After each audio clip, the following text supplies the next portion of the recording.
আমি ছোট্ট জ্ঞানে তোমাকে একটা কথা বলি, তুমি শোনো। তুমি একটা কারণ দেখাতে পারবে, বা আমি তোমাকে একটা কারণ দেখাতে পারবো তুমি কেন যৌতুক নিচ্ছ, তোমার পিতা কেন যৌতুক নিচ্ছে, তোমাকে আমি একটা কারণ দেখাতে পারবো।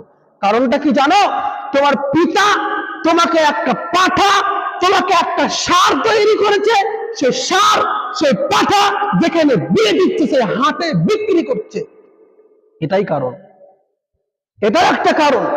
তোমাকে গরু তৈরি করেছে, তোমাকে একটা পাঠা তৈরি করেছে, তোমাকে একটা সার তৈরি করেছে, সে সার হিসেবে তোমাকে বিক্রি করছে কন্যা পক্ষের কাছে। তাছাড়া তুমি কারণ দেখাও। আমার কথা তোমাকে খারাপ লাগলো, এটাই বাস্তব কথা। তুমি আমাকে একটা কারণ দেখাও, আমি তোমাকে বললাম এ কথাই চূড়ান্ত। তুমি আমাকে কারণ দেখাতে পারবে না, হয় তুমি আমাকে বুঝিয়ে দাও, না হলে আমার বুঝ তোমাকে